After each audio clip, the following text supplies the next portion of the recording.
Notre invité du jour est l'une des figures de l'opposition politique du Mali, opposition que l'on n'a pas encore entendue après le séisme qui a ébranlé le pays, à savoir donc cette offensive des djihadistes et des indépendantistes contre la junte. Étienne Fakaba Sissoko, bonjour. Bonjour. Et merci d'être en plateau sur France 24. Vous êtes porte-parole de la coalition des forces pour la République, la CFR, qui est présidée par l'imam Dicko.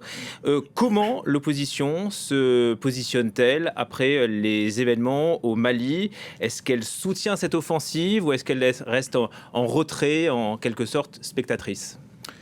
Que l'on soit clair, aujourd'hui, tout le monde regrette ce qui s'est passé et l'opposition que nous représentons est peinée de voir que des gens meurent à longueur de journée, qu'ils soient du JNIM, qu'ils soient du FLA ou des militaires maliens. C'est le sang de Maliens qui est en train de couler. Mais cela dit, la responsabilité aujourd'hui incombe à la junte actuellement au pouvoir. Parce que c'est cette junte qui a rompu l'accord pour la paix et la réconciliation et qui a permis justement que les groupes rebelles reprennent les armes. C'est cette junte qui est allée chercher des mercenaires qui malheureusement se sont rendus coupables de toutes sortes d'exactions sur le territoire national. Et c'est encore cette junte qui a dissous les partis politiques, reprimés de façon inconsciente. Au moment où je vous parle, des dizaines de militants de l'opposition et de simples citoyens sont arrêtés pour leur avis, pour leurs convictions. Donc, la junte est la seule responsable de la situation catastrophique que nous vivons. Et est-ce que ça pourrait vous pousser à parler avec le JNIM? Est-ce que ça le justifierait? Nous avons été les premiers justement à proposer cette alternative qu'il faudrait discuter avec l'ensemble des acteurs. Y compris avec le JNIM. Y compris avec le JNIM. Vous souvenez-vous, cette décision n'est pas celle de la CFR. Tous les forats qui ont eu lieu au Mali de 2018 jusqu'à maintenant, que ce soit la conférence d'entente nationale, le dialogue national inclusif, les assises nationales de la refondation, le dialogue intermalien tout récemment, tous ces forats-là ont recommandé sans exception de discuter avec les groupes armés, y compris groupe qualifié de terroriste par l'ONU, groupe qui est responsable d'exactions contre les civils, responsable aussi de la mort du ministre de la Défense. Du Mali, ça ne vous gêne pas ? Ce qui nous gêne, c'est de continuer à être spectateurs de la descente aux enfers de notre pays. Ce qui nous gêne, c'est le fait d'avoir fait de la guerre et la seule guerre le leitmotiv, le seul programme de société aujourd'hui. Donc, qu'on le dise, ce qui est revendiqué de part et d'autre, nous ne pouvons pas refuser de le voir. Nous ne cautionnons aucunement la violence, mais nous disons il faut regarder la réalité en face et il faut discuter. Et discuter aujourd'hui suppose prendre en charge les deux revendications avec des lignes. Alors allons-y. L'une des revendications, en tout cas l'un des objectifs du JNIM, c'est l'instauration de la charia. Charia qui est dans certaines zones du nord déjà en vigueur au Mali. Qu'est-ce que vous pensez? Est-ce que c'est une idée qui vous terrifie ou est-ce que vous vous en accommodez? La situation, elle est dramatique et elle impose des solutions courageuses.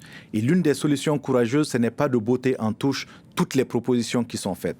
Aujourd'hui, vous avez un pays qui, aujourd'hui, est profondément religieux.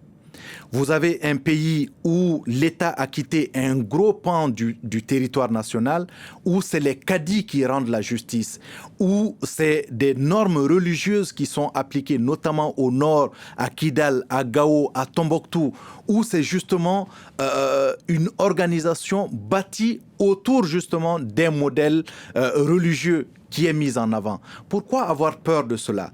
Nous, ce que nous proposons aujourd'hui, c'est d'aller plus loin. Au lieu que tout cela se passe dans ce désordre ambiant, nous disons, allons plus loin, allons de façon sérieuse, inscrivons tous ces éléments-là dans le cadre d'une constitution. Aujourd'hui, la Constitution doit évoluer.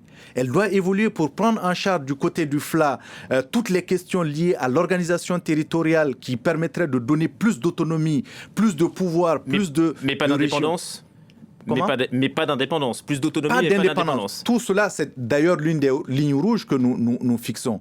Tout cela doit se faire dans l'unité. Donc bouger sur la religion, sur la religion, sur la place de la religion dans la Constitution, si je comprends bien. Il faut redéfinir le rôle et la place des religieux, le rôle et la place des religions. Mais encore une fois de plus, tout cela doit se faire dans la coexistence pacifique des religions, quels qu'ils soient des religions traditionnelles, qu'ils soient chrétiens. Moi qui vous parle, je suis chrétien catholique. Vous me voyez en train de faire la promotion de l'islamisme? Non, mais il s'agit de prendre le problème à bras le corps et d'avoir des positions courageuses. Et le dernier communiqué justement du JNIM va dans ce sens-là.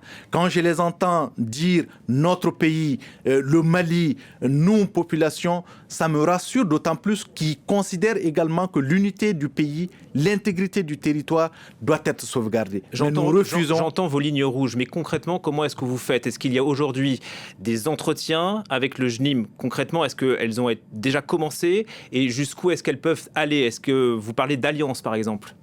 Pour qu'il y ait alliance, il faut qu'il y ait une convergence de vues. Il faut qu'il y ait une convergence de méthodes. Et aujourd'hui nous ne partageons pas la violence comme mode de réclamation d'un certain nombre de revendications. Mais sur le principe d'ouvrir la Constitution à ces différents axes-là, sur le programme territorial, sur les réformes territoriales, sur les réformes en matière de religion, nous sommes en phase justement sur ces questions-là. Et c'est tout cela qui doit être mis dans le cadre du dialogue que nous prônons pour que finalement nous puissions arriver à cela. Mais vous comprenez que... Mais vous avez parlé de ces choses-là, de ces lignes rouges, absolument, et de ces concessions avec le JNIM. Ça fait 1 an que la CFR a pris son bâton de pèlerin et parle avec l'ensemble des acteurs impliqués dans cette crise. Au début, y compris la junte elle-même. Mais quand vous avez une junte en face qui n'écoute personne et qui finalement devient le seul et l'unique problème, le seul et l'unique obstacle à la paix et à la construction de la paix, vous comprenez que la convergence de vues qui se dégage aujourd'hui, c'est que la junte doit partir. Et elle doit partir pour laisser place au dialogue, pour laisser chance justement à ces réformes que nous prenons. Et pour laisser place à une formation politique. J'imagine, comment est-ce que vous voyez les choses avec un partage des rôles, avec le FLA, avec le JNIM, avec l'opposition politique?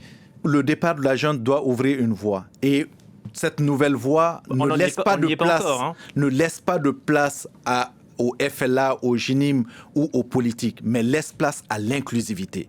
Et cette inclusivité-là doit se faire dans les prochains jours après le départ de la junte. Et il faudra bien un homme pour représenter cette inclusivité. Et bien sûr, vous êtes le porte-parole d'une coalition qui est présidée par l'imam Dicko. Donc on imagine que c'est l'homme de la situation. Nous ne croyons pas au principe de l'homme providentiel. Ce en quoi nous croyons, c'est des principes et des lignes directrices.